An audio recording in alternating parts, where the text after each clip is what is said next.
আসসালামু আলাইকুম। আশা করছি সবাই ভালো আছেন। আলহামদুলিল্লাহ আমিও ভালো আছি। আপনাদের এত বেশি ভালোবাসা আমাকে সত্যি অনেক বেশি মুগ্ধ করেছে।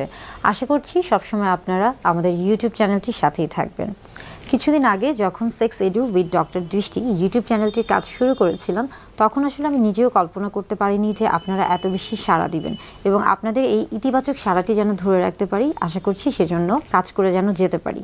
আজকে কথা বলবো মূলত মেনস্ট্রুয়েশন নিয়ে, মাসিকের সাথে সহবাস বা মাসিকের সময় সহবাস, এই বিষয়টি নিয়ে। অনেকেই প্রশ্ন করে থাকেন যে মাসিকের সময় কি সহবাস করা যাবে নাকি যাবে না, অর্থাৎ মেনস্ট্রুয়েশনের সাথে সেক্স এটা কি আসলে উচিত নাকি উচিত না। এই যে একটা সবার অনেকের মধ্যে একটা হচ্ছে কমন প্রশ্ন থাকে বা একটা সন্দেহ রয়েছে এই বিষয়টি নিয়ে, সেটা নিয়ে মূলত আজকে কথা বলবো। আমরা জানি যে নারীর শরীরে বা নারীর জীবনে কিন্তু হচ্ছে মাসিক একটি খুবই স্বাভাবিক প্রক্রিয়া। মেনস্ট্রুয়েশন বা মাসিক যেই নামেই ডাকি না কেন বা যেই নামেই এটা পরিচিত হয়ে থাকুক না কেন, এটা খুবই স্বাভাবিক এবং শারীরবৃত্তীয় প্রক্রিয়া এবং এটা কিন্তু অত্যন্ত গুরুত্বপূর্ণ, বিশেষ করে নেক্সট জেনারেশনের, অর্থাৎ বিশেষ করে গর্ভধারণের ক্ষেত্রে। তো যখন আমরা আসলে সহবাসের ক্ষেত্রে আসছি তখন চিন্তা করছি যে মাসিকের সময় কি সহবাস সঠিক নাকি সঠিক নয়।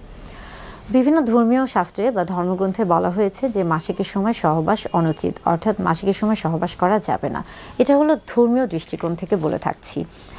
আবার অনেকের মধ্যে একটা ধারণা রয়েছে যে মাসিকের সময় সব কিছু অপবিত্র থাকে, অর্থাৎ সেই সময় স্বামী স্ত্রীর যে হচ্ছে সহবাস বা স্বামী স্ত্রীর মধ্যে যে সৌহার্দ্যপূর্ণ যে একটা সম্পর্ক, সেটা আসলে বজায় রাখা উচিত নেই।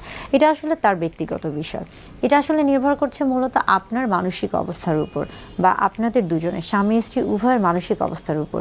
আপনারা যদি মেনে নিতে পারেন যে হ্যাঁ, মাসিকের সময় আপনার সহবাসে অভ্যস্ত বা এটা আপনাদেরকে স্বস্তি দিচ্ছে, কোনো রকম অস্বস্তি হচ্ছে না বা আপনারা কোনো রকমের অস্বস্তি ফিল করছেন না, সেই ক্ষেত্রে কিন্তু আপনারা মাসিকের সময় সহবাস করতে পারেন। কিন্তু আবার দেখা যায় যে অনেকে এটাতে অস্বস্তি বোধ করেন, কমফোর্ট ফিল করেন না। আবার অনেকের হচ্ছে এটাকে খুব বাজেভাবে নিয়ে থাকেন।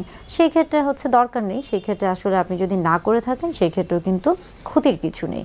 কিন্তু দেখা গেছে যে অনেক স্ত্রীদের ক্ষেত্রে বা মহিলাদের ক্ষেত্রে মাসিকের সময় সেক্সুয়াল অ্যারাউজাল, অর্থাৎ যৌন উত্তেজনাটা বৃদ্ধি পায় এবং সেই সময় যদি সে সহবাস করে থাকে তাহলে সেই ক্ষেত্রে কিন্তু তার যৌন তৃপ্তিটা সে লাভ করে। আবার অনেক মহিলাদের ক্ষেত্রে দেখা গেছে যে মাসিকের সময় সে যদি সহবাস করে থাকে সেই ক্ষেত্রে তার যে আমরা বলে থাকি যে মাসিকের সময় এক ধরনের হচ্ছে তলপেটে ব্যথা হয়ে থাকে, যেটা কিনা মেনস্ট্রুয়াল ক্রাম্প নামে পরিচিত, সেই জিনিসটিও অনেক সময় অনেকের ক্ষেত্রে কমে যায়। অর্থাৎ এটা নির্ভর করছে সম্পূর্ণ ওই স্ত্রী বা হচ্ছে ওই ব্যক্তির শারীরিক এবং মানসিক অবস্থার উপর। তেমনি যখন আমরা পুরুষদের ক্ষেত্রে চিন্তা করছি, অনেক পুরুষদের ক্ষেত্রে বলা হয়ে থাকে যে অনেক পুরুষরাই মাসিকের সময় সহবাসে অনেক বেশি অভ্যস্ত বা তারা হচ্ছে এটাকে পছন্দ করে থাকে। বিশেষ করে পুরুষরা যখন এই সময় হচ্ছে সহবাসে লিপ্ত হচ্ছেন তখন যোনিপথে তারা একটা অতিরিক্ত পিচ্ছিল একটা ভাব অনুভব করেন, যেটা কিনা তাদের যৌন তৃপ্তিতে সহায়তা করে থাকে। অর্থাৎ নারী পুরুষ উভয়ের ক্ষেত্রে মাসিকের সময় সহবাস করবে কি করবে না এটা নির্ভর করছে স্বামী স্ত্রী উভয়ের পারস্পরিক যে একটা হচ্ছে সমঝোতা বা মিউচুয়াল আন্ডারস্ট্যান্ডিং, সেটার উপর। এখন আসি মাসিকের সময় যে রক্তটি বের হয়ে থাকে বা মেনস্ট্রুয়েশনের সময় যে ব্লাড ফ্লোটা আসে, সেটা আসলে হচ্ছে ভালো না খারাপ। মূলত আমরা বলে থাকি যে আসলে যদি কোনো ইনফেকশন থেকে থাকে, বিশেষ করে ব্লাডে যদি কোনো ইনফেকশন থেকে থাকে, সেটা কিন্তু হচ্ছে ট্রান্সমিশন হওয়ার চান্সটা অনেক বেশি থাকে। অর্থাৎ ব্লাডের মাধ্যমে বা রক্তের মাধ্যমে যে কোনো জীবাণু কিন্তু অতি দ্রুত একজনের শরীর থেকে আরেকজনের শরীরে ছড়াতে পারে। ইতিমধ্যে যদি আপনি হচ্ছে বিভিন্ন রকমের ইনফেকশনে আক্রান্ত থাকেন তাহলে সেই ক্ষেত্রে কিন্তু ব্লাডের মাধ্যমে ইনফেকশন ছড়ানোর চান্সটা অনেক বেশি থাকে।